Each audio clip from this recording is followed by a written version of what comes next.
એ પણ આપણે જાણ્યું હતું કે ભાઈ ભારત દેશનો રાષ્ટ્રીય આવકનો વૃદ્ધિ દર, જરાક આપણે આંટો મારી લઈએ હે ને we will marring આંટા in the previous content we have ભણી ઓકે we have ભણેડ. તો આપણે શું ભણ્યા હતા? રાષ્ટ્રીય આવકનો. અને હા, આપણે આજનો આ ટોપિક શું છે? રાષ્ટ્રીય આવકનો વૃદ્ધિ દર ભણવાનો પ્રયત્ન કરશું. અને જો એ ભણી રહેશું સમયસર તો પછી સાથે સાથે માથાદીઠ આવકનો જે વૃદ્ધિ દર છે એ પણ ભણવાનો પ્રયત્ન ભાઈઓ અને બહેનો આપણે કરીશું. ઓકે, ચાલો. તો કાલવાળું થોડું પૂછાય. હા, કાલવાળું કોષ્ટક પૂછાય, પણ એમાં તમારે માત્ર ને માત્ર ભારતનો જે 7.3% આંકડો છે એ જ માત્ર ને માત્ર તમારે યાદ રાખવાનો છે. ઓકે, ચાલો. ઘર ચેન્જ કરીએ છીએ તો વચ્ચેથી નીકળી જાઓ તો ચાલશે, સાહિત્ય દવે એવું કહે છે. કાંઈ ટેન્શન નહીં દીકરા, પણ પછી ઘર ચેન્જ કર્યા પછી તું લેક્ચર ચેન્જ નહીં કરી નાખતો. રેકોર્ડ કરેલો જોઈ લેજે. હા કે ચાલો. ઓકે, હા, તો જરાક શરૂ કરીએ આપણે. આ ઓલરેડી જોઈ લીધું. તમને એમ થાય કે સાહેબ ये किसने चित्रा है, તો અપનને ચિત્રા થા કલ. તો આપણે આ ઓલરેડી જોઈ લીધું છે કે વિકાસ થયો છે કે નહીં, કેટલી ઝડપથી કેટલા પ્રમાણમાં નિર્દેશકો કહેવાય, આંકડામાં રજૂ કરી શકાય, તુલના કરી શકાય. એને આ નિર્દેશકો છે કેટલા છે? 4. એ પણ આપણે ઓલરેડી જોઈ લીધું છે. રાષ્ટ્રીય આવકનો વૃદ્ધિ દર, આ 4 વાક્ય આપણે જોયા હતા કે ભાઈ રાષ્ટ્રીય આવક ઝડપથી વધે તો ઊંચો વિકાસનો દર, ઓકે, નીચા દરે વધે તો નીચો વિકાસનો દર, વધારો ન થાય તો સ્થગિતતા, ઘટાડો થાય તો પીછેહટ કહેવાય. આપણે આપણા પાડોશી દેશ અંગેની રસપ્રદ વાતોની ચર્ચા ગઈકાલે આપણે કરી હતી ને જો જરૂર પડશે તો આજે પણ ભાઈ બહેનો હું કાંઈ મૂકવાનો થતો નથી. ભાઈ દવે આપણે અહીંયા કોષ્ટકની અંદર પણ જોયું હતું ને ભાઈ દવે આ એક ખાસ તમારે પાકું કરવાનું છે. જે હમણાં કોઈએ પૂછ્યું કે આખો કોષ્ટક પાકું કરવાનું? ના, બિલકુલ જરૂર નથી. ભારતનો 7.3% વૃદ્ધિ દરનો આંકડો પાકો કરો, ગંગા નાયા. Okay, done. એટલે અહીંયા સુધી આપણે ગઈકાલે ભણ્યા હતા. કોષ્ટકમાં એવું આપણે જોયું હતું નોર્વે અને અમેરિકા તો વિકસિત દેશો છે ભાઈ, તો એનો વૃદ્ધિ દર નીચો છે. હકીકતમાં હોવો જોઈએ ઊંચો, તો ઊંચો હોવો જોઈએ એના બદલે નીચો છે, તો મતલબ લોચામાં લાપસી. પણ હકીકતમાં એ લોકોએ અગાઉ ભૂતકાળમાં વિકાસ કરી નાખ્યો છે, માટે એ બંનેનો વૃદ્ધિ દર નીચો છે. જ્યારે ભારત દેશ વિશ્વના સૌથી ઝડપથી વિકાસ પામતો દેશ છે, માટે ભારતનો વૃદ્ધિ દર અન્ય દેશોની કમ્પેરિઝનમાં કેવો છે? ઊંચો છે. આટલું આપણે જોયું હતું. હવે જરાક જોવાની છે રાષ્ટ્રીય આવક જ્યારે સરકાર ગણવાઈ જાય, જેના આધારે આપણે દેશનો વિકાસ માપવાનો પ્રયત્ન કરીએ છીએ, રાષ્ટ્રીય આવકનો વૃદ્ધિ દર, એ રાષ્ટ્રીય આવક જ્યારે સરકાર માપવા જાય છે તો એને 3 મોટી મહા મુશ્કેલીઓ સર્જાય છે. અને આમાંની પહેલી જે મુશ્કેલી છે, બરાબર, એ આપણે 11મા ધોરણમાં ભણી આવ્યા છે કે રાષ્ટ્રીય આવકનો વૃદ્ધિ દર જ્યારે તમે દેશનો વિકાસ જાણવા માટે વાપરો તો લોચા શું લાગે? તો 3 લોચા લાગે. લોચો નંબર 1, અમારા સુરતમાં બહુ લોચા મળે છે ભાઈ. સવારમાં તો ગરમા ગરમ મળે ને, બપોરે મળે ને, સાંજે મળે ને, રાતે મળે. 24 કલાક યુ કેન ઈટ લોચા હિયર. પણ આ લોચો જેવો તેવો નથી. આખા દેશના વિકાસને માપવા માટે જે માપદંડને, જે નિર્દેશકને આપણે ધ્યાનમાં લેવાના છીએ, એ નિર્દેશકની 3 એવી મર્યાદા છે જે 3 માર્ક્સમાં પૂછાઈ શકે છે. ના પડાય નહીં બોર્ડવાળાને, નહીં પૂછતા અમને નથી આવડતી એમ નહીં કહેવાનું. આપણે તેમ કહેવાનું વિદ્યાકુલમાં ભણી ગયા, સેલ્લમ સેલ્લા પહેલમ પહેલા ભણી ગયા ભાઈ. એટલે પહેલી મર્યાદા રાષ્ટ્રીય આવકના વૃદ્ધિ દરના નિર્દેશકની, અને એ છે રાષ્ટ્રીય આવકની ગણતરીની મુશ્કેલી. શું છે? રાષ્ટ્રીય આવકની ગણતરીની મુશ્કેલી છે. હવે આજે રાષ્ટ્રીય આવકની ગણતરીની મુશ્કેલી છે ભાઈઓ બહેનો. મતલબ શું કહેવા માંગે છે કે સરકાર, સીધી વાત છે, રાષ્ટ્રીય આવક ક્યારે ગણાય? દર વર્ષે. તો જ્યારે સરકાર દર વર્ષે રાષ્ટ્રીય આવક ગણાય, અચ્છા તમને એ પણ યાદ હોવું જોઈએ 11માં ભણ્યા છો માટે, કોણ એવું ભારતમાં છે કે જે દર વર્ષે ભારતની રાષ્ટ્રીય આવક ગણે છે? હાય હાય હાય હાય, શું વાત છે, બોલો લ્યો. સીએ હજી તો આમ પ્રશ્ન પૂછી આમ અડધો પહોંચ્યો ત્યાં. સીએસઓ, સેન્ટ્રલ સ્ટેટિસ્ટિકલ ઓર્ગેનાઇઝેશન, તો ભાઈઓ બહેનો એ પણ ખબર હશે ક્યારથી, कितने टाइम से, कितने टाइम से. अरे हाय हाय, वाह अभिषेक, वाह, दिल खुश कर दिया, दिल गार्डन गार्डन हो गया हमारा तो. हाय हाय हाय, गलगलिया हो गया मेरा तो अंदर अभी. ओके, फेफसे में. તો 1954 થી આ સંસ્થા છે સીએસઓ, સેન્ટ્રલ સ્ટેટિસ્ટિકલ ઓર્ગેનાઇઝેશન. એ ભારત દેશ માટે રાષ્ટ્રીય આવકની ગણતરીનું કામ કરે છે. હવે જ્યારે એ ભારત દેશની રાષ્ટ્રીય આવક ગણવા માટે જાય તો ઘણા બધા પ્રોબ્લેમના લીધે એ સાચી રાષ્ટ્રીય આવક ગણી શકતી નથી. અચ્છા, ને કયા કયા પ્રોબ્લેમ આવે છે? તો પ્રોબ્લેમ નંબર 1, બેવડી ગણતરી. એકની એક વસ્તુની કેટલી વાર ગણતરી થાય? એક કરતાં વધારે વખત. તો કોઈ એકની એક વસ્તુ છે એનું મૂલ્ય એક કરતાં વધારે વખત ગણાય જાય તો રાષ્ટ્રીય આવકનો સરવાળો મોટો આવે, જે ખોટો હોય.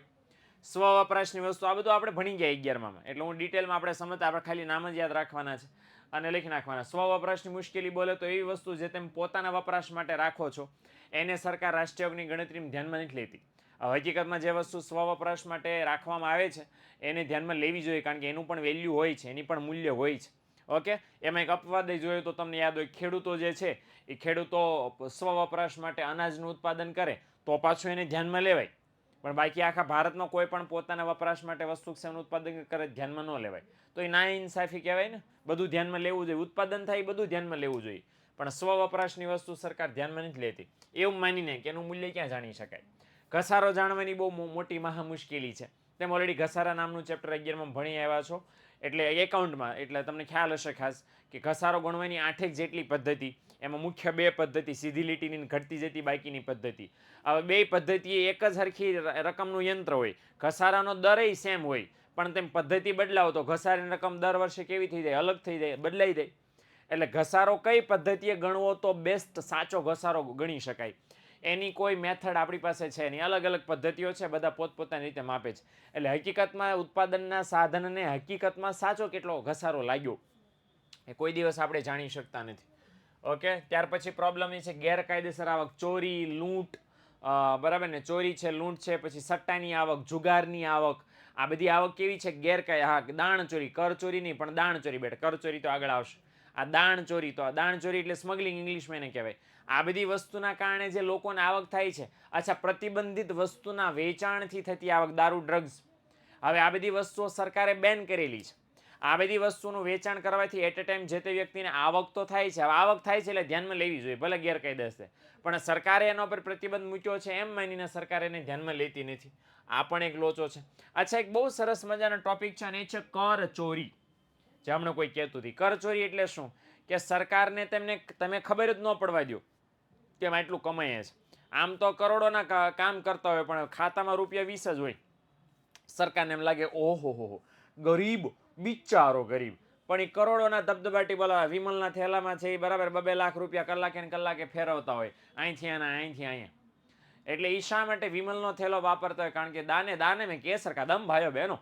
ઓકે, અને એ બધું રોકડમાં વહીવટ મારતા હોય. અને આવું શા માટે? કારણ કે આ જો લાખના વહીવટ મહિને કલાકે કલાકે કરે, એ લાખના વહીવટ જો બેંકમાં કરવા માંડે તો સરકારને આવક ખબર પડી જાય, સરકાર એના પર ટેક્સ ઉપાડ લે.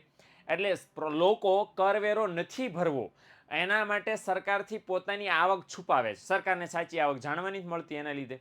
ઓકે, એ તો રેડ પાડે ને બધા ડટ્ટા નીકળે ઓલા હોદમાંથી ને, બરાબર ને, ભગવાનની મૂર્તિ પાછળથી ને, બેડમાંથી ને, કબાટમાંથી ને, ત્યારે બરાબર ને મજા આવે ને, ત્યારે ઓલા રેડવાળા પછી થડકલા કરે. પછી છે કર ટાળો. આનો મોટો ભાઈ, કર ચોરીનો મોટો ભાઈ કોણ? કર ટાળો. કે બેયમાં લોકોની ઈચ્છા કરવેરો ભરવાની નથી હોતી, પણ પહેલામાં તો સરકારને આવક જ નથી બતાવતા કે અમે એટલું કમાઈએ છીએ. કર ટાળોમાં શું થાય? લોકો સરકારને પોતાની આવક બતાવે ખરા, પણ એવી જગ્યાએ રોકી નાખે કે જેમાં સરકાર વેરો ઉઘરાવી શકે નહીં. દાન દેખાડે, ખેતીની આવક બતાવી દે, અચ્છા ઇન્સ્યોરન્સ લઈ લે, હે ને, શેર માર્કેટમાં રોકાણ કરી નાખે, આવું બધું કરી નાખે, તો પણ સરકારને વેરો ન મળે. એટલે ઇન શોર્ટ આ બંનેના કારણે પણ સરકાર સાચી રાષ્ટ્રીય ન જાણી શકે. અચ્છા, ત્યાર પછી એક છે સાટા પદ્ધતિ. ઓલરેડી આપણે 12માં ભણશું હમણાં, ત્રીજો પાઠ આના પછીનો જે છે એ સાટા પદ્ધતિ. ઇટ મીન્સ કે વસ્તુ વિનિમય પ્રથા.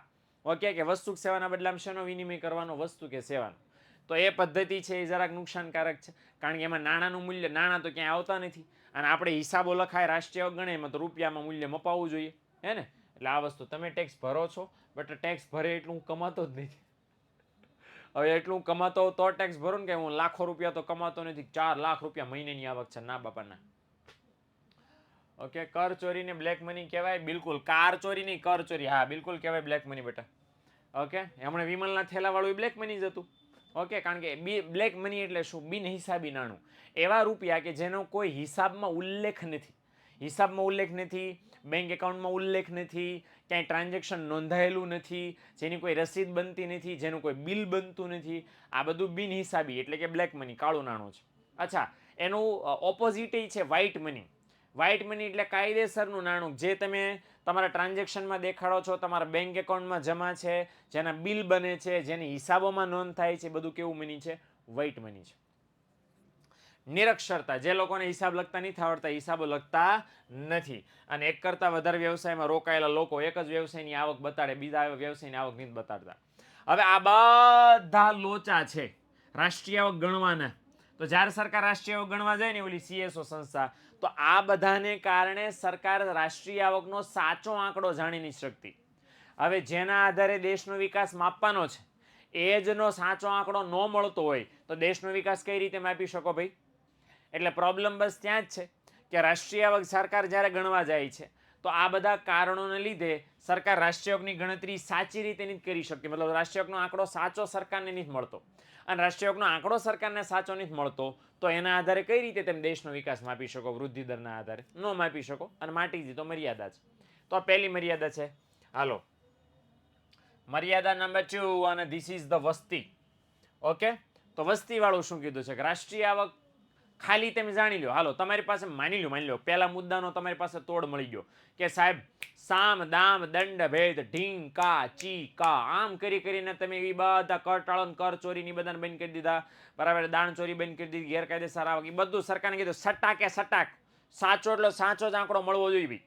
એટલે તમે ગમે એમ કરીને મારી તોડીને રાષ્ટ્રીય આવકનો સાચો આંકડો લઈ આવ્યા તો પણ માત્ર રાષ્ટ્રીય આવકના આંકડાના આધારે દેશનો સાચો વિકાસ માપી શકાય નહીં. શા માટે? કારણ કે રાષ્ટ્રીય આવક માત્રથી વિકાસ ન માપી શકાય, એની સાથે તમારી પાસે વસ્તી કેટલી છે એનું પ્રમાણ પણ તમારી પાસે હોવું જોઈએ. રાષ્ટ્રીય આવકના વૃદ્ધિ દરનો પ્રોબ્લેમ શું? વસ્તીને ધ્યાનમાં લેતી નથી, માત્ર આવક જ ગણે છે. હવે શા માટે વસ્તીને ધ્યાનમાં લેવું જોઈએ? શા માટે વસ્તીની જરૂર છે? જરાક જોઈ લો. માની લો કે એ નામનો દેશ છે, બાજુમાં છે બી નામનો દેશ. જો તમે પાર્ટી બદલશો જોજો હમણાં. હાલો, જે તમને દેખાય એમાં તમારે જવાબ આપવાનો છે, બીજું કંઈ કહેતા નહીં. એ દેશની છે, હું પૂછી નાખીશ પછી, આ રાષ્ટ્રીય આવક 3 લાખ કરોડ છે. કેટલા કરોડ છે?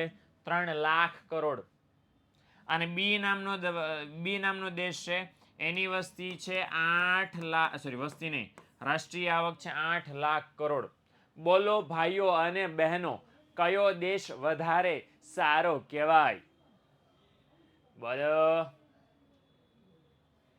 આય હાય, શું વાત છે, બી સારો કહેવાય. શા માટે બી સારો કહેવાય? ઘણા બધા છે ને ઓવર સ્માર્ટ છે કે અમને ખબર છે કે તમે એ પછીથી સાબિત કરવાના છો એટલે અમે એ લખીએ. અલ્લા ભાઈઓ બહેનો, છાના માના કરતા હોય કરો. અહીંયા સીધી વાત છે, સીધું જોઈને આમ ખબર પડે કે 8 લાખની રાષ્ટ્રીય આવક વાળો, 8 લાખ કરોડની રાષ્ટ્રીય આવક વાળો દેશ સારો કહેવાય, 3 લાખની રાષ્ટ્રીય આવક વાળો દેશ સારો ન કહેવાય. સ્વાભાવિક છે. આપણે શું હોશિયાર બધા હોય ને, ઘણા હોશિયાર ઓછા ઝાઝા હોય, હોશિયાર ઓછા હોય. આ એ બધી નોટ. હવે એક આંકડો આમાં હું જરાક એન્ટર કરું છું. કોણ એન્ટર થાય છે? વસ્તી. તો એ નામનો દેશ છે ને, એની વસ્તી છે 10,000. 10,000 લોકો રહે છે. આ રૂપિયા લખી નાખવું ને, એટલે હા. બી નામનો દેશ છે, એની વસ્તી કેટલી રાખશો આપણે? 2,50,000. હવે કયો દેશ સારો કહેવાય? બોલો. જો પાર્ટી બદલી, જો પાર્ટી બદલી વાલ सबने ऐसे આમ આમ આમ આમ આમ કે નાખ્યું, આમ આમ કે સાહેબ પહેલા અમે હતા બી, હવે અમે થઈ ગયા એ. બી ગયા, બી થઈ ગયા બી.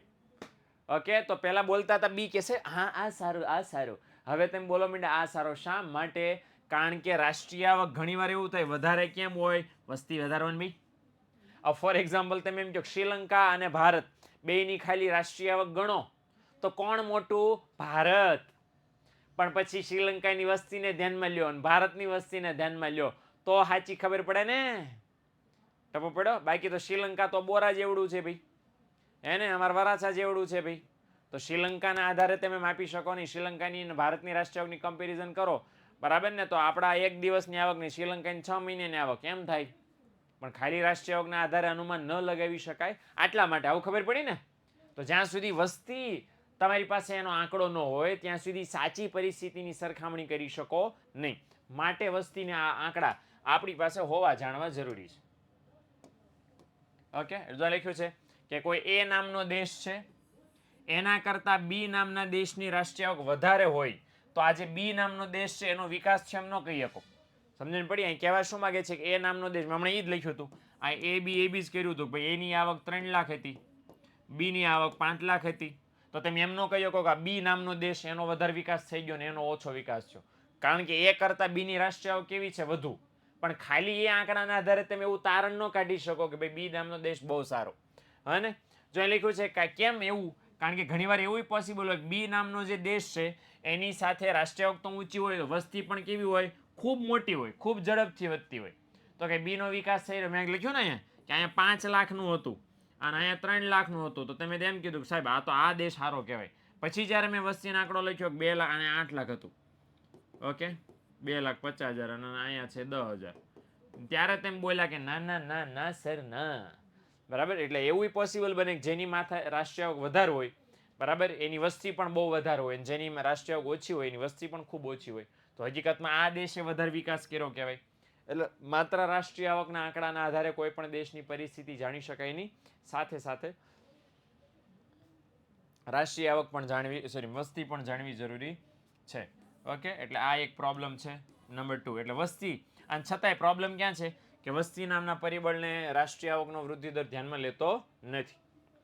અને લાસ્ટ બટ નોટ લીસ્ટ, રાષ્ટ્રીય આવક ગણવાની જુદી જુદી પદ્ધતિ. પ્રોબ્લેમ ત્રીજો ક્યાં આવે છે કે જ્યારે પણ સરકાર રાષ્ટ્રીય આવક ગણવા જાય ને તો એની પાસે 3 પદ્ધતિ છે. અને કઈ કઈ પદ્ધતિ છે કોમેન્ટ સેક્શનમાં મને જણાવો ને, લખતા પહેલા કહેતા પહેલા બોલો કઈ કઈ 3 પદ્ધતિ છે. હા, વેચાણ નો આવે બેટા, ઉત્પાદનની પદ્ધતિ, બરાબર. હા, આવકની પદ્ધતિ, ખર્ચની પદ્ધતિ અને ઉત્પાદનની પદ્ધતિ. ઉત્પાદન, આવક અને ખર્ચની પદ્ધતિ. ઉત્પાદનની પદ્ધતિ આપેલી પ્રોફેસર માર્શલે, ખર્ચની પદ્ધતિ આપેલી પ્રોફેસર ઇરવિંગ ફિશરે, અને આવકની પદ્ધતિ આપેલી ડોક્ટર એસી પિગુએ, આર્થર સેસિલ પિગુ, ઓકે, ઇરવિંગ ફિશર, અને ત્રીજા મેં તમને કીધા એ બરાબર ને, આલ્ફ્રેડ માર્શલ. તો ત્રણેય અર્થશાસ્ત્રીઓએ ત્રણેય અર્થશાસ્ત્રની રાષ્ટ્રીય આવક માપવાની અલગ અલગ પદ્ધતિઓ છે એ આપેલી. હવે પ્રોબ્લેમ ક્યાં છે કે દરેક પદ્ધતિ એના દ્વારા રાષ્ટ્રીય આવક ગણો તો જવાબ અલગ અલગ આવે, અને બધા દેશમાં દરેક પદ્ધતિ અનુકૂળ નથી. અમેરિકા જેવા દેશમાં આવકની પદ્ધતિ અનુકૂળ, ભારત જેવા દેશમાં ઉત્પાદનની પદ્ધતિ અનુકૂળ. હવે બે દેશો અલગ અલગ પદ્ધતિ રાષ્ટ્રીય આવક માપે, અને માપ્યા પછી હવે અમેરિકા અને ભારતની સરખામણી કરો તો વ્યાજબી કહેવાય? ન કહેવાય. કેમ? કારણ કે બંને દેશોની પરિસ્થિતિ અલગ, બંને દેશોએ અલગ અલગ પદ્ધતિએ રાષ્ટ્રીય આવક માપી, કઈ રીતે પર સરખામણી સાચી કહેવાય? ન કહેવાય.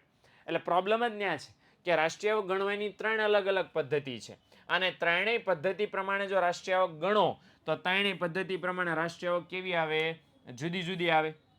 આ જ બહુ મોટો પ્રોબ્લેમ છે. ઓકે, એટલે એક પદ્ધતિ દ્વારા રાષ્ટ્રીય આવક ગણો તો બીજી પદ્ધતિ દ્વારા કંઈક અલગ જ આંકડો આવે છે, અને બધા દેશો એક સરખી પદ્ધતિ રાષ્ટ્રીય આવક ગણતા નથી. બધા દેશો પોતાને અનુકૂળ હોય એ 3માંથી કોઈ એક પદ્ધતિ રાષ્ટ્રીય આવક ગણે છે. ભારત ઉત્પાદનની પદ્ધતિએ ગણે છે, મેં કીધું એમ. અમેરિકા જેવા દેશો આવકની પદ્ધતિએ ગણે છે. જાપાન જેવા દેશો ખર્ચની પદ્ધતિએ ગણે છે. બધા દેશોની પોતપોતાની ટેકનિક છે. હવે પ્રોબ્લેમ ક્યાં છે? બધા દેશો જ્યારે અલગ અલગ પદ્ધતિએ રાષ્ટ્રીય આવક ગણે તો પછી વિશ્વ લેવલે તુલના, આંતરરાષ્ટ્રીય કક્ષાએ તુલના કરવી કેવી છે? બહુ અઘરી છે, બરાબર ને? તમે કમ્પેરિઝન ન કરી શકો કે કયો દેશ વધારે સારો ને કયો દેશ ઓછો સારો, કયા દેશે વધારે વિકાસ કર્યો, કયા દેશે ઓછો વિકાસ કર્યો, એની કમ્પેરિઝન તમે ન કરી શકો. નહીં કરી શકો એનું કારણ શું? કે તમે જે દેશોના આંકડાની કમ્પેરિઝન કરો છો એ આંકડા અલગ અલગ પદ્ધતિએ મેળવેલા છે. ઓકે, તો ભેગું થાય નહીં. આ એક બહુ મોટો પ્રોબ્લેમ છે, હે ને? તો આ વસ્તુ છે, તો ખાસ ધ્યાનમાં લેવાની. ક્લિયર? તો આ 3 મર્યાદાઓ છે રાષ્ટ્રીય આવકના વૃદ્ધિ દરના નિર્દેશકની. ઓકે, તો આ 3 મર્યાદાઓને કારણે રાષ્ટ્રીય આવકનો વૃદ્ધિ દર બહુ મોટા પ્રમાણમાં દેશનો વિકાસ માપવા માટે ઉપયોગમાં લેવાતો નથી. ઓકે, તો આ રીતનું આપણું કામ છે. ડન? ચાલો, 3 માર્ક્સની અંદર પૂછાય તો 3 જે મેં લખ્યું છે, જો અહીંયા ચોપડીમાં છે ને આમ ફકરા પ્રમાણે લખ્યું છે, મેં અહીંયા પોઈન્ટ પાડીને લખ્યું છે. આ રીતે પણ તમે લખશો તો બોર્ડવાળાને ચેક કરવામાં કોઈ વાંધો નથી, અને માર્ક્સ 3માંથી 3 આપવામાં પણ કોઈ વાંધો નથી. ઉલટાનું એમને તો મજા આવે, કારણ કે લાઈન બાય લાઈન આમ જાય તો ફાયદો શું થાય કે એક પણ આમ ફટાફટ બધું કન્ટેન્ટ એમને નજર સામે આવે તો ફટફટ માર્ક્સ મળે. ઓકે, ઓલું ફકરામાં શું થાય? ખીચડી થઈ જાય એવો વિડીયો. ઓકે, ચાલો.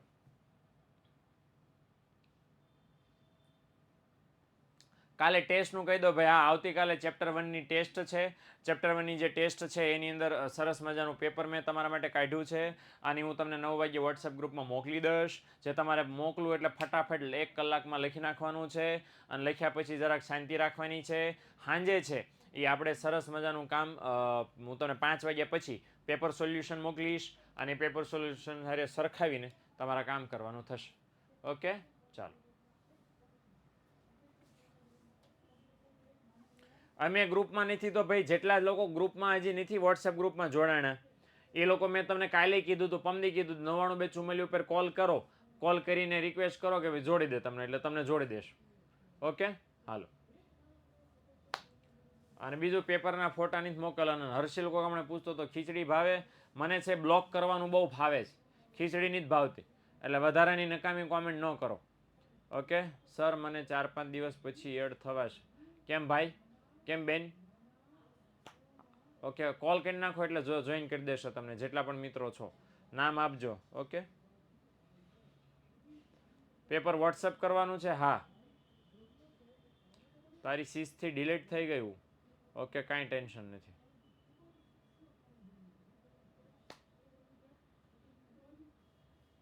પીક ક્યાંય ગ્રુપમાં નહીં મૂકતા.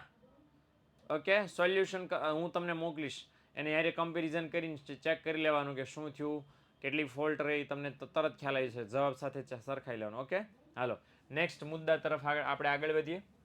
અને એ છે બીજો નિર્દેશક. તો આ 3 મોટા મોટી મર્યાદા હતી રાષ્ટ્રીય આવકના વૃદ્ધિ દરની. અને એ 3 મર્યાદામાં મોટા મોટી મર્યાદા કઈ? 3 મોટી મર્યાદામાં એક મોટા મોટી વસ્તી, કે વસ્તી નામનું જે પરિબળ છે એના રાષ્ટ્રીય આવકમાં ધ્યાનમાં નહોતું લેવાયું, એટલે એ મર્યાદાને દૂર કરવા માટે બીજો નિર્દેશક ઉપયોગમાં લેવામાં આવ્યો દેશનો વિકાસ માપવા માટે. નિર્દેશકનું નામ શું હતું? માથાદીઠ આવકનો વૃદ્ધિ દર. ઓકે, તો ઓલા રાષ્ટ્રીય આવકની જેમ આખી સ્લાઇડ, બરાબર ને, હમણાં એની પછી આવશે, મેં કોપી મારી છે, પણ એવું સમજો ઓલામાં પહેલી લીટી હતી, આમાંય પહેલી લીટી છે કે દેશની જો માથાદીઠ આવકમાં લાંબા ગાળા સુધી સતત વધારો થાય તો શું થઈ રહ્યું છે? એમ કહેવાય વિકાસ. વૃદ્ધિ પણ થઈ રહી છે એમ કહેવાય, વિકાસ પણ થઈ રહ્યો છે એમ કહેવાય. અને બાય ધ વે માથાદીઠ આવક કેવી છે? સરેરાશ આવક છે. સરેરાશ બોલે તો શું? જો રાષ્ટ્રીય આવક કેવી હતી કે રાષ્ટ્રીય આવકમાં આખા દેશની તમામ આવકનો સરવાળો એક ટોટલ નંબર હોય, એ સરવાળાને શું કહેવાય? રાષ્ટ્રીય આવક. જ્યારે માથાદીઠ આવક એટલે શું? સાદી ભાષામાં દેશનો નાગરિક સરેરાશ એક વર્ષમાં કેટલા રૂપિયા કમાય છે એનો આંકડો. હવે ફોર એક્ઝામ્પલ હું એમ કહું $5497, તો આનો મતલબ એમ છે કે ભારત દેશના નાગરિકો લગભગ એક વર્ષની અંદર આટલું કમાતા હશે. એનો મતલબ એમ નથી કરી નાખવાનો કે બધા એટલું કમાતા જ હશે. આ તો એવરેજ કાઢીએ આપણે. મુકાભાઈ થોડા $5497 કમાતા હોય, મુકાભાઈ તો મિનિટે એટલા પાડતા હોય, હે ને? અને કોઈક એવું હોય કે $5 ન કમાતું હોય, તો સ્વાભાવિક છે કે બધાની આવક ભારત દેશમાં સરખી થોડી હોય. એટલા માટે જ બધાની આવકનો સરવાળો ભાગ્યા બધાની સંખ્યા, એટલે એવરેજ નીકળી. એ એવરેજને આપણે માથાદીઠ આવક કહી દો. સૂત્ર આપ્યું છે એટલે સમજાઈશો તમને કે કઈ રીતે માથાદીઠ આવક મળે. તો દેશની જે રાષ્ટ્રીય આવક છે એને દેશની વસ્તી વડે, જો રાષ્ટ્રીય આવક અને વસ્તી આ બે પરિબળ તમારા માટે ખાસ આપણી પાસે ખાસ હોવા જોઈએ, તો રાષ્ટ્રીય આવકને વસ્તી વડે ભાગતા જે સરેરાશ આવક મળે ને શું કહેવાય? માથાદીઠ આવક. આ રીતે ભાગાકાર કરવાનો આવે. ઓકે, ઝૈદ બેટા, આપણે શું શેખ ઝૈદ, આ વસ્તુ ગૂગલ કરી લો બેટા. અત્યારે કયો લેક્ચર ચાલે છે? બિટકોઇનનો હાલે છે આ લેક્ચર? અત્યારે માથાદીઠ આવકના વૃદ્ધિ દરનો હાલે છે ભાઈ. તો જરાક અહીંયા ફોકસ કરો. અને એવી કોમેન્ટ આપણા માટે બહુ કામની છે નહીં અત્યારે, હે ને? ઓકે, ચાલો. એટલે માથાદીઠ આવકનું સૂત્ર 1 માર્કમાં ઘણી બધી વાર પૂછાય છે. પુસ્તકમાં મને ખબર છે નથી આપ્યું, લખી નાખજો સાઈડમાં ક્યાંય પણ. રાષ્ટ્રીય આવક ભાગ્યા વસ્તી, આટલું આપણે ખાસ કરવાનું છે. ઓકે, એટલે આ વસ્તુ ધ્યાનમાં લેજો. હા, 11મો ટોપિક હતો ડાબી બાજુના પેજ ઉપર. આર્થિક નિર્દેશકમાં વસ્તીને ધ્યાનમાં રખાય છે અને માટે તે રાષ્ટ્રીય આવકના નિર્દેશક કરતા કેવો છે? ચડિયાતો. 1 માર્કમાં સ્વાધ્યાયમાં કદાચ સવાલ છે કે નહીં મને ખ્યાલ નથી, બરાબર ને?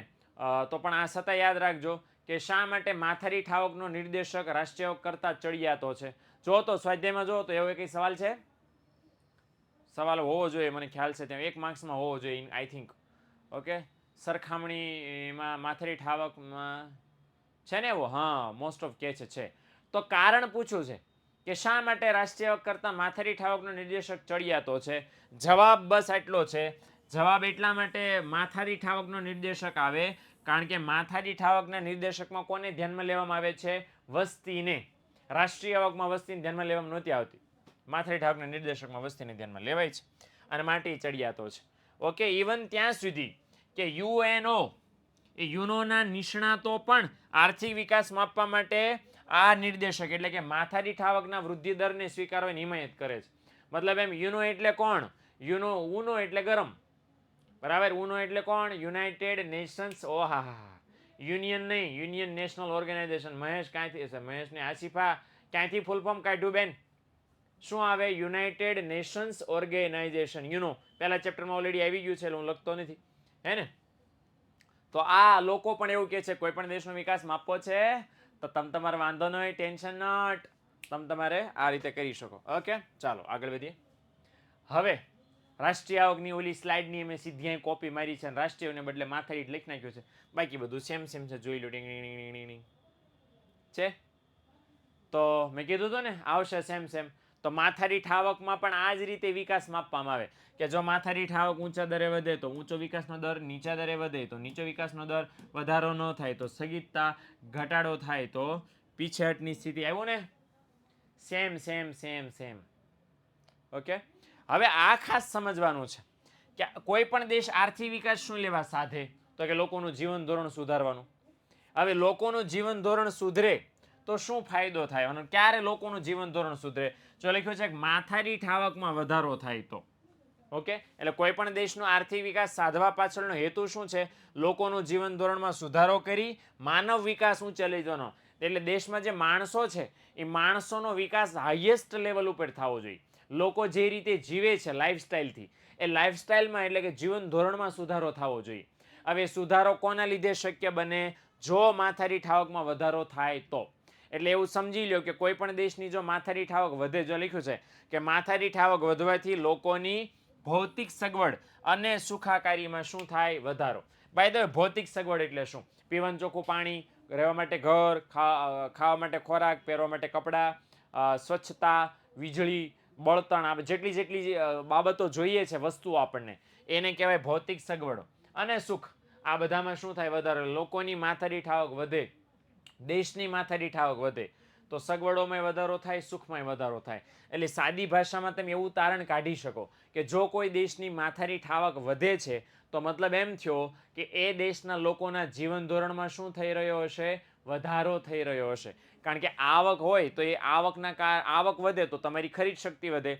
આવક વધતા ખરીદ શક્તિ વધે તો પરિણામ શું હોય? લોકો વધારે માંગ કરે અને પોતાની જરૂરિયાતો પૂરી કરે તો એમના જીવન ધોરણમાં શું થાય? વધારો થાય.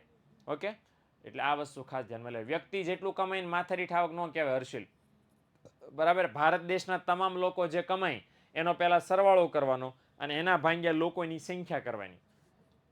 ઓકે, એટલે જે માથાદીઠ આવકનો આંકડો આવે એ કોઈ એક વ્યક્તિની આવક નથી.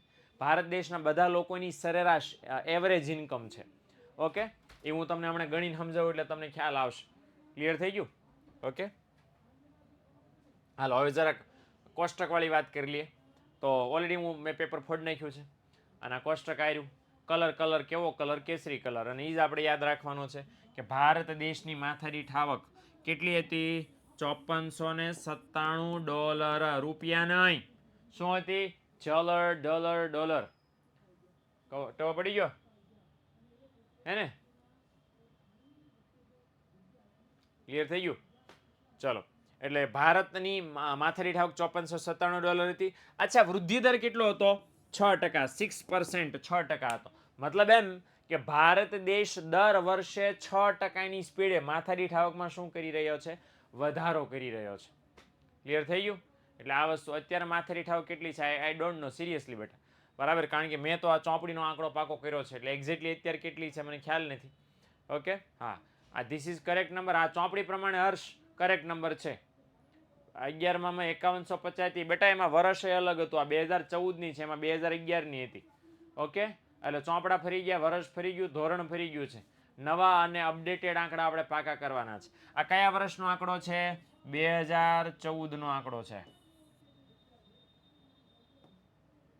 ઓકે, એટલે આ નવા વર્ષના નવા આંકડા યાદ રાખવાના અને ચોપડીમાં શક ન કરો. ઓકે, તો ભારતની માથાદીઠ આવક $5497 હતી. અચ્છા, સમખરીદ શક્તિ એટલે શું? સમખરીદ શક્તિનો મતલબ એમ કે તમારી પાસે જે આવક આવે છે એના દ્વારા તમે કેટલી વસ્તુ સેવાઓ ખરીદી શકો છો. તમારી પાસે ખરીદવાની તેવડ કેટલી છે?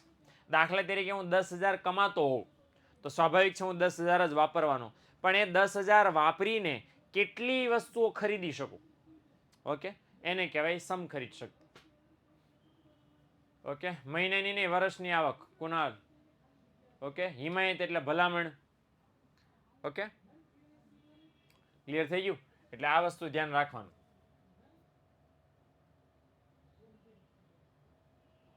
ઓકે, હવે જો અહીં લખ્યું છે કે આ કોષ્ટક જોઈએ ને, આ બીજું કોષ્ટક માથાદીઠ આવક વાળું, આ તો એમાં નોર્વે કરતા, અમેરિકા કરતા, શ્રીલંકા કરતા અને ચીન કરતા ભારતની માથાદીઠ આવક કેવી છે? ઓછી છે. લ્યો તો જોઈ લ્યો ભાઈ, ઉતરતા ક્રમમાં આપી, ચડતા ક્રમમાં નોર્વે માથાદીઠ આવક એટલી બધી, અમેરિકાને એટલી બધી, શ્રીલંકાને એટલી બધી, ચીનને એટલી બધી, સામે ભારત જો $5497 છે. એટલે બધા દેશો કરતા આપણી માથાદીઠ આવક ઓછી છે. પણ પોઝિટિવ લેવા જેવું શું છે? પોઝિટિવ લેવા જેવું એ આ કોષ્ટક, કે આ કોષ્ટકમાં સૌથી ઊંચો વૃદ્ધિ દરનો ટકાવારી ચીન પછી આપણો છે. ઓકે, જો લખ્યું છે પરંતુ માથાદીઠ આવકનો વૃદ્ધિ દર નોર્વે કરતા વધુ છે, જેથી ભારત ઝડપથી વિકાસ સાધી રહ્યો છે એવું તમે કહી શકો. 6%ની સ્પીડે નોર્વે અને અમેરિકા જેવા વિકસિત દેશો છે એની માથાદીઠ આવકમાં માત્ર 1% અને 1.5%ના આધારે વૃદ્ધિ થઈ રહી છે. સામે પક્ષે ભારત જેવો દેશ 6%. તમને વળી પાછો સવાલ થશે કે સાહેબ નોર્વે અને અમેરિકામાં ઓલું રાષ્ટ્રીય વાળું લોજિક લગાડવાનું? યસ, રાષ્ટ્રીય વાળું લોજિક લગાડવાનું. કયું લોજિક લગાડ્યું હતું ત્યાં? શા માટે વિકસિત દેશો હોવા છતાંય વૃદ્ધિદર ઓછો છે?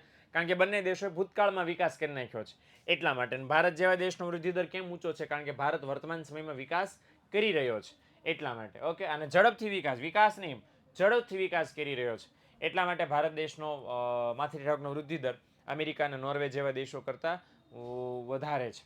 ઓકે, એટલે આ વસ્તુ ખાસ ધ્યાનમાં લેવાની. આખું કોષ્ટક યાદ રાખવાની જરૂર નથી, માત્ર ને માત્ર ભારતવાળો આંકડો યાદ રાખજો અને ભારતનો વૃદ્ધિદર યાદ રાખજો, એટલે કામ થઈ જશે. ઓકે, ચાલો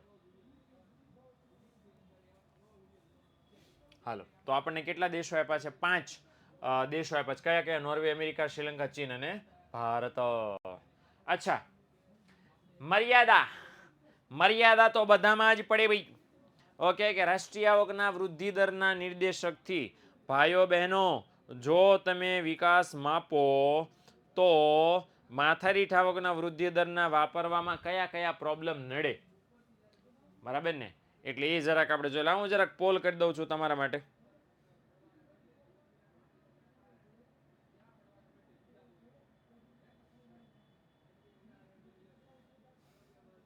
શું આપણે કરશું? ઓકે, હા, ચાલો તો ફટાફટ જોઈ લો. ઓકે, તો મર્યાદા આપણે ચેક કરીએ. તો માત્ર અંદાજોની આપણે જ્યારે વાત કરીએ છીએ, બરાબર, આમ તો 5 જેટલી મર્યાદાઓ છે. ઓલામ 3 હતી ને, આમાં 5 મર્યાદાઓ છે. ભગવાન સાહેબ, બહુ જ ગરમી છે. હાય ગરમી, કાંઈ વાંધો નહીં. ભગવાન વરસાદ લાવી રહ્યા છે. ભાઈ તો કેરળમાં ખાબક્યો છે વરસાદ ગઈકાલે. તો હવે આપણે કેરળમાં આવે ને પછી એના અઠવાડિયા પછી મુંબઈમાં આવે અને એના અઠવાડિયા પછી આપણે આવે. ઓકે, એટલે 15 દિવસે વરસાદ આગો છે, બરાબર ને? બહુ ઝાઝું છે નહીં. હાલો, કે આપણે માથાદીઠ આવકના વૃદ્ધિ દરના નિર્દેશકની પહેલી મર્યાદા જોઈએ છે. અને પહેલી મર્યાદાનું નામ શું છે? કે ભાઈ માથાદીઠ આવકમાં શું હોય છે? માત્ર ને માત્ર અંદાજો, માત્ર ને માત્ર એસ્ટિમેટ જ હોય છે. ઓકે, હા, એટલે એ વસ્તુ જોઈ લો. હવે જો રાષ્ટ્રીય આવક જો માત્ર અંદાજો એટલે શેના અંદાજો? તો માથાદીઠ આવકનું સૂત્ર શું છે? રાષ્ટ્રીય આવક ભાગ્યા વસ્તી. મતલબ તમારે માથાદીઠ આવક માપવી છે, જાણવી છે, તો તમારી પાસે 2 માપ હોવા જોઈએ. કયા કયા? એક તો રાષ્ટ્રીય આવકનો આંકડો હોવો જોઈએ અને ભાગ્યા વસ્તીનો આંકડો હોવો જોઈએ. હવે એમાં રાષ્ટ્રીય આવકનો આંકડો દર વર્ષે ગણાય છે. રાષ્ટ્રીય આવક દર વર્ષે ગણાય છે એટલે રાષ્ટ્રીય આવકનો આંકડો તો તમને દર વર્ષે મળી રહે. જો રાષ્ટ્રીય આવક દર વર્ષે ગણાય છે એમ માથાદીઠ આવક પણ દર વર્ષે ગણાય છે. એટલે તમારી પાસે દર વર્ષે રાષ્ટ્રીય આવક અને વસ્તીનો આંકડો હોવો જોઈએ માથાદીઠ આવક ગણવી હોય તો. લોચા લાપસી ક્યાં છે? એક સારું એ છે કે રાષ્ટ્રીય આવક તો દર વર્ષે CSO ગણે છે એટલે એના આંકડા તો ફટાફટ મળી જાય છે. પણ વસ્તી ગણતરી ક્યારે થાય છે?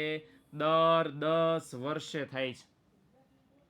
દર 10 વર્ષે વસ્તી ગણતરી થાય. એટલે વસ્તીનો ઓથેન્ટિક સાચો આંકડો ક્યારે મળે? 10 વર્ષે મળે. તો માની લ્યો કે 2001માં વસ્તી ગણતરી થઈ, પછી ક્યારે વસ્તી ગણતરી થઈ? છેક 2011માં. તો વસ્તીનો સાચો આંકડો ક્યારે મળે? 1માં મળે. અને પછી સાચો આંકડો ક્યારે મળે? 11માં. તો આ બધા વચ્ચેના વર્ષોમાં, તો વચ્ચેના વર્ષોમાં તમારે અંદાજ લગાડવા પડે કે ભાઈ 2001માં એટલી હતી. તમે આંકડાશાસ્ત્ર વિષયની અંદર એક સરસ મજાનું ચેપ્ટર ભણો છો, મને ખ્યાલ છે ત્યાં સુધી નિયત સંબંધ આવશે ભણવામાં. ઘણાએ ભણી લીધું હશે અને ઘણાને ભણવાનું બાકી હશે. ભાગ 1 ચેપ્ટર નંબર 3 સુરેખ નિયત સંબંધ. ઓકે, હવે આ નિયત સંબંધ શું છે કે તમારી પાસે ભૂતકાળનો ડેટા છે અને એના આધારે ભવિષ્યમાં કેટલો વધારો થશે એ આપણને આ લોકો ગણતરી કરીને જણાવી દે. કેમ ઓલા આઈપીએલ વાળા ખબર છે ને, પ્રોજેક્ટેડ સ્કોર દેખાડે કે ભાઈ અત્યાર સુધી આટલી સ્પીડે આ રમી રહ્યા છે અને જો આટલી ને આટલી સ્પીડે રમશે તો આટલેમી ઓવર સુધીમાં અંદાજે આટલા રન મારશે. હવે આ લોકોએ કઈ રીતે ગણી નાખ્યું ભાઈ? તો આ લોકોએ નિયત સંબંધ વાપરીને ગણ્યું હોય, હે ને? તો હવે આ લોકો શું કરે, 2001નો ડેટા તો છે, એના આધારે 2002, 3, 4, 5, 6, 7, 8, 9, 10 આ જે વચ્ચેના 9 વર્ષો છે એ વચ્ચેના 9 વર્ષનો ડેટા કેવો હોય? અંદાજિત. કેવો હોય ડેટા? અંદાજિત. એટલે વસ્તી ગણતરી દર 10 વર્ષે થાય અને બાકીના જે મેં કીધું એમ વચ્ચેના વર્ષો એના આંકડા કેવા હોય છે? અંદાજિત હોય છે. અને એના કારણે માથાદીઠ આવકનો આંકડો સાચો મળતો નથી. તમે એમ કહો સાહેબ દાખલો તો સાચો ગણીએ, બહુ એક્યુરેટ હોય ના, બિલકુલ ના એક્યુરેટ, માત્ર ને માત્ર અંદાજિત હોય. તમે એક એક ટબે ટબાન માથું પકડીને ગોતો એ 10 વર્ષે થવાનું છે. બાકીના વર્ષોમાં તમારે અંદાજ લગાડવાનો કે 2001માં એટલી હતી એટલે કદાચ આટલી હોઈ શકે. હવે વિચાર કરો, માથાદીઠ આવકનું સૂત્ર શું? રાષ્ટ્રીય આવક ભાગ્યા વસ્તી. અંશ તો તમને પરફેક્ટ મળી ગયો, છેદમાં લોચા છે, એ આંકડો અંદાજિત છે. તો માથાદીઠ આવકના સૂત્રમાં જે છેદ આપણે મૂકીએ એ અંદાજિત આંકડો છે. તો એના આધારે માથાદીઠ આવક ગણો એ સાચો આંકડો કઈ રીતે હોય? અને માથાદીઠ આવકનો આંકડો સાચો ન હોય તો કઈ રીતે દેશનો વિકાસ માપી શકો? લોચામાં લોચા છે. અંશનો હજી વાત કરવાની બાકી છે, અંશ આવે છે. ઓકે, છેદવાળી વાત, સોરી અંશવાળી વાત કે ભાઈ સરકાર રાષ્ટ્રીય આવક ગણે, માથાદીઠ આવક ગણે, એમાંય મુશ્કેલી આવે છે. શું મુશ્કેલી આવે છે? કે તમે 11માં ભણી ગયા છો કોન્સેપ્ટ વાસ્તવિક નાણાકીય આવક, રાષ્ટ્રીય નાણાકીય વાસ્તવિક રાષ્ટ્રીય આવક, નાણાકીય રાષ્ટ્રીય આવક, 9મા ચેપ્ટરનો છેલ્લા 2 મુદ્દા. અને એમાં એવું હતું કે સરકાર છે જ્યારે રાષ્ટ્રીય આવક ગણવા જાય કે માથાદીઠ આવક ગણવા જાય તો એની પાસે 2 પ્રકારના ભાવ હોય. જેટલા પણ મિત્રો આંકડા શાસ્ત્ર વિશે ભણે છે એ લોકોને ખ્યાલ છે કે કોઈ આધાર વર્ષના ભાવ એટલે કે સ્થિર ભાવ એટલે કે ભૂતકાળના ભાવ એટલે કે પાયાના ભાવ, અને બીજા છે ચાલુ વર્ષના ભાવ એટલે કે બજાર ભાવ.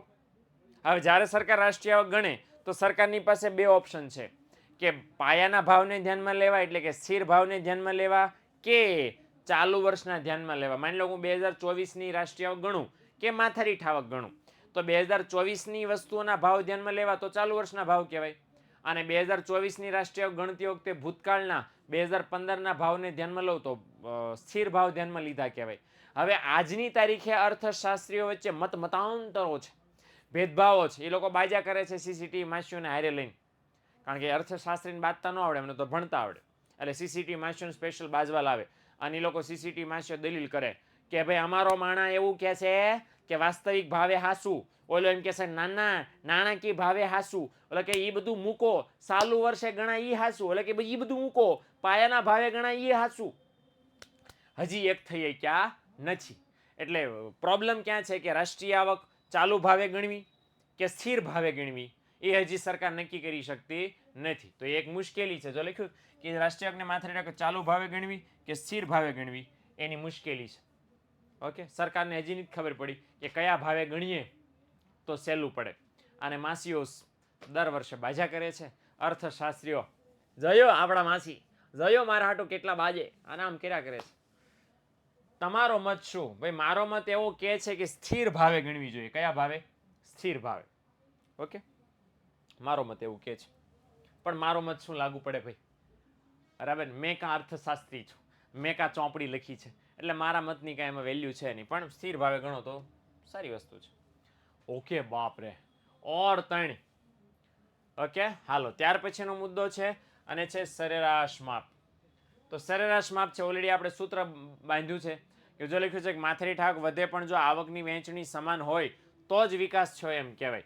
ઓકે, આગળ એવું કીધું છે કે જો આવકની વહેંચણી અસમાન હોય તો આર્થિક વિકાસ થયો છે એમ તમે કહી શકો નહીં. શા માટે? કારણ કે આ માથાદીઠ આવકનો ખ્યાલ ખામી ભરેલો છે અને એના કારણે વિકાસની દિશા જાણી ન શકાય. તમને લોચા પાલટી થઈ હોય તો હું જરાક ઉદાહરણ આપીને સમજાવું.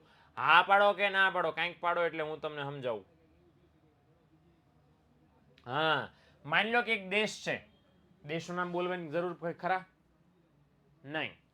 તો ચંપક નામનો દેશ છે, ચંપકમ ચંપકમ. ચંપકમ. તો ચંપક નામનો દેશ છે ભાઈ બહેનો. અને ચંપક નામના દેશમાં આપણો ઘરનો દેશ બનાવે છે. કેલ્ક્યુલેટર સાથે રાખજો, ગણતરી કરવી પડશે. અને એ ચંપક નામના દેશમાં 5 નાગરિકો, 5 જ નાગરિકો છે. એ 5 નાગરિકો છે A B C D અને E. આ 5 નાગરિકો છે. ચંપક નામના દેશમાં 5 નાગરિકો છે. પહેલો નાગરિક છે એની આવક છે 3000 3000. બીજો નાગરિક છે એની આવક છે 20000. ત્રીજો નાગરિક છે એની આવક છે 7000. ચોથો નાગરિક જેની આવક છે 10000. અને જે ઈ નામનો નાગરિક છે એની આવક છે 5000. કરો સરવાળો. 7 ને 10 ને 10 20 ને 5 25 20 45000. 45000 થયા ને, થવા જોઈએ 45000. તો કેટલો સરવાળો થયો? 45,000 45000. ઓકે, હવે આપણે માથાદીઠ આવક શોધવી છે. માથાદીઠ આવક શોધવા માટે શું કરવાનું? માથાદીઠ આવક ગોતવા માટે બધા નાગરિકોની આવકનો સરવાળો.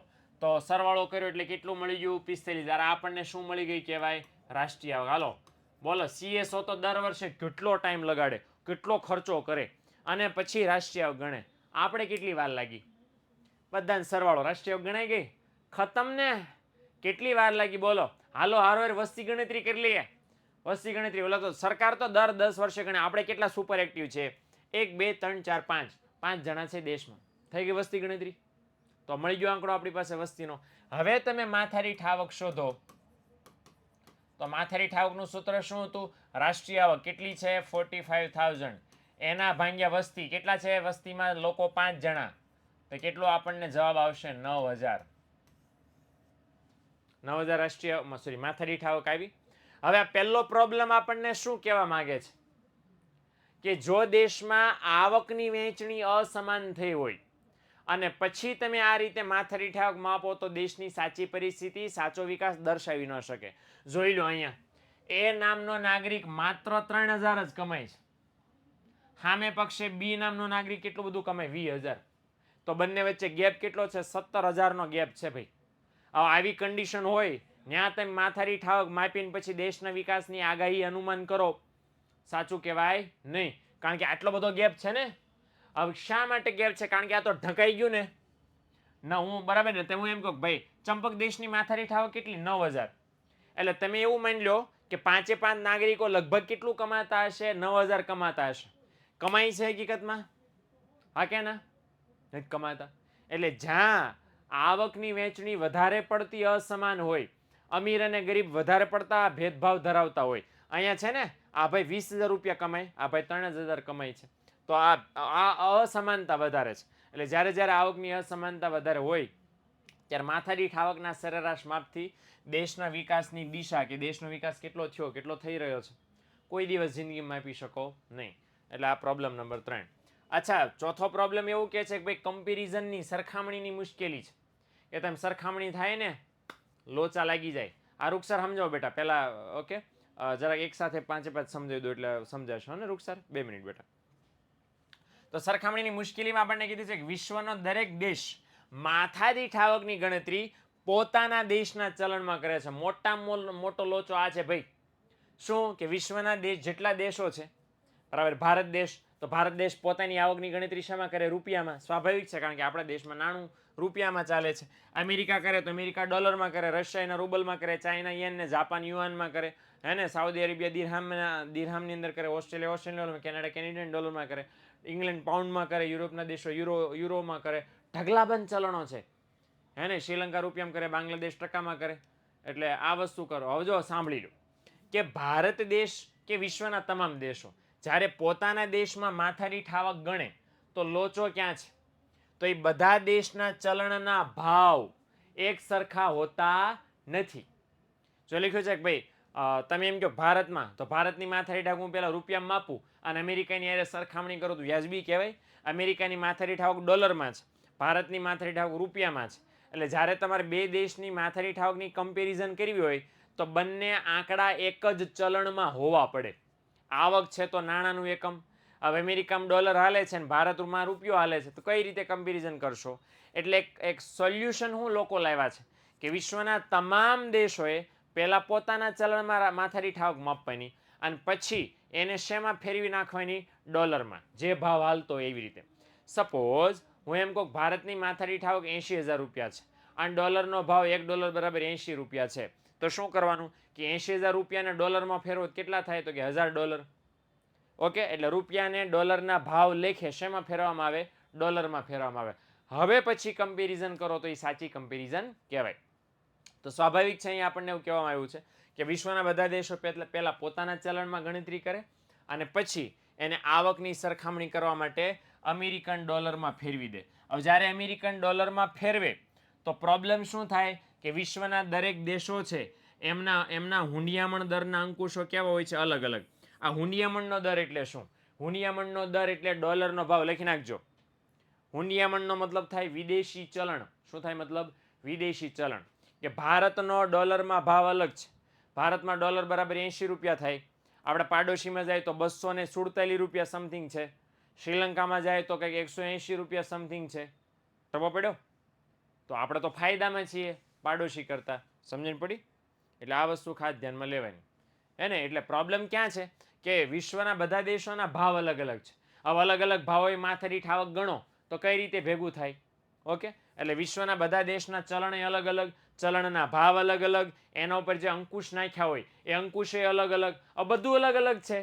એના કારણે સાચી સરખામણી કરી શકાય નહીં. અને સાચી સરખામણી ન કરી શકો તો કઈ રીતે માપી શકો કે દેશનો વિકાસ થયો છે કે નહીં? આ એક મોટો પ્રોબ્લેમ છે. ઓકે, અને લાસ્ટ બટ નોટ લીસ્ટ કે ભાઈ માથાદીઠ આવક જેટલી આવક બધા નાગરિકોની હોય એવું જરૂરી નથી. લો એક લીટી તો એ નીચે લખી છે. ઓકે, જો અહીં લખ્યું તો એમ આ જો માથાદીઠ આવક કેટલી છે? આ 5મો મુદ્દો સમજો. માથાદીઠ આવક કેટલી છે? 9,000. બધાની 9,000 છે? બધાની 9,000 નથી ને? કોકની તો 3,000 જ છે, કોકની 5,000 છે, કોકની 7,000, કોકની 20,000, કોકની 10,000 છે. એટલે પ્રોબ્લેમ ક્યાં છે કે જ્યારે તમે માથાદીઠ આવકનો આંકડો જાણો છો, હમણાં આપણે $5497 માથાદીઠ આવકનો આંકડો જોયો, એનો મતલબ એમ નથી કરી નાખવાનો કે ભારતના બધા નાગરિકો $5497 કમાતા હશે. કોક તો હજી તાજું જન્મ્યું હોય, એક વર્ષ વ્યાય કરતું હોય, એની ગણતરી થઈ જાય માથાદીઠ આવકના આંકડામાં. તો કે એ કમાય $5497, એને તો 54નો ચય નથી આવડતો, એને તો દુનિયા શું છે બરાબર ને? બાળકો ભગવાનનું રૂપ છે, પણ એ બાળક નાનું છે, ભગવાન નાના છે, તો એને કેમ ખબર પડે વોટ ઇઝ ધીસ? ફાફડાની ડીશ. પણ એને આમાં ગણી નાખવામાં આવે છે. ઓકે, એટલે આ વસ્તુ છે. જો તમે નાના છો મહેશ્વરી, તો મોટા કોણ? મારે એ જાણવું છે. 12માં આવ્યા, 17 વર્ષના થયા અને હજી તમે એમ કહો કે મેં નાના, તો મોટું કોણ? એ ભગવાન. ઓકે, તો આ એક પ્રોબ્લેમ છે. અચ્છા, રૂકસારે સવાલ પૂછેલો, જરાક હું ત્રીજો મુદ્દો ફટાફટ સમજાવી દઉં. તો ભાઈ કહેવાય માગે છે માથાદીઠ આવકનો આ મર્યાદા કે ભાઈ જ્યારે માથાદીઠ આવક તમે માપો તો કયા દેશમાં ન મપાય, કયા દેશમાં ન માપવી જોઈએ? તો એવા દેશમાં કે જ્યાં આવકની અસમાનતા બહુ વધારે હોય. આવકની અસમાનતા એટલે શું? અમીરની આવક અને ગરીબની આવક, બેયની આવક વચ્ચે તફાવત બહુ ઝાઝો હોય, એવા દેશમાં માથાદીઠ આવક દ્વારા દેશનો વિકાસ ન જાણી શકાય. હવે અહીંયા ગરીબમાં ગરીબ માણસ કોણ? 3,000 વાળો. અમીરમાં અમીર કોણ? 20,000 વાળો. બંને વચ્ચેનો ગેપ કેવો છે? 17,000. આવડો મોટો. હા, 2,000 3,000નો ગેપ તો બહુ મિનિમમ કહેવાય, એટલે ચાલે. અને એવા દેશમાં માથાદીઠ આવક માપો તો કાંઈ પ્રોબ્લેમ નથી. પણ પ્રોબ્લેમ ક્યાં છે કે જ્યાં અસમાનતા વધારે છે, જ્યાં તફાવત વધારે છે, એવા દેશમાં જો માથાદીઠ આવકથી વિકાસ માપો તો સાચી પરિસ્થિતિ દર્શાવે નહીં. ઓકે, ચાલો. એટલે આ વસ્તુ ખાસ ધ્યાનમાં લેવાની. આજે યુટ્યુબમાં લેક્ચર મારો નથી, પણ 12મા ધોરણનો એક સબ્જેક્ટનો તો શ્યોરલી આવશે જ. આજે 11મા ધોરણમાં મારો યુટ્યુબનો લેક્ચર છે, પણ એનો મતલબ એવું નથી કે 12મા ધોરણનો નથી આવવાનો. 12મા ધોરણનો પણ આવવાનો છે. જૈનિલ તે 25 વાર કીધું છે કાલ મારો બર્થડે છે. હેપી બર્થડે દીકરા ઇન એડવાન્સ. ઓકે, અને આવતીકાલે પરીક્ષા દેજે બાજો. બર્થડેમાં મારી ગિફ્ટ આવતીકાલે 9 વાગ્યે ગ્રુપમાં મળી જશે. અને જેનિલ તરફથી ભાઈઓ બહેનો આવતીકાલે 9 વાગ્યે ગ્રુપમાં પેપર આપવામાં આવશે અને એનો સ્પોન્સર હું બન્યો છું. ટેન્શન નહીં લેતો જેનિલ, પૈસા થાય મારા તરફથી પેપરના. Okay, done. એટલે જેનિલની બર્થડે પાર્ટી આવતીકાલે સવારે 9 વાગ્યે છે, જેનું પેપર હું કાઢવાનો છું, પીરસવાનો હું છું તમને. એટલે આવી જાજો 9 વાગ્યે, જરાક હાજર રહેજો. નોટ પેન અને ઈમાનદારીથી લખજો ભાઈ, જોવાવાળો ઉપર ભગવાન છે. ઓકે, તો આશા છે કે તમને લેક્ચરમાં મજા આવી હશે, ભણવાનું ગમ્યું હશે, ભેજામાં ઘૂસી ગયું હશે. અને આવતીકાલે આવતા ગુરુવારે હવે તો હો 4 દિન કી ચાંદની ફિર ઉજાલી રાત. એટલે 4 દિવસ પછી હવે આપણે વળી પાછા મળશું. શું ભણવા માટે? પીકલાય. PQLI ભણવા માટે physical quality of life index. Okay, આ ઢીંકા ચીકા ભાઈ. ઓકે, અને this is the DPP you have to write in your ઢીંકા ચીકા. ઓકે, તો મળીએ આપણે આવતા ગુરુવારે. Tata bye and bye and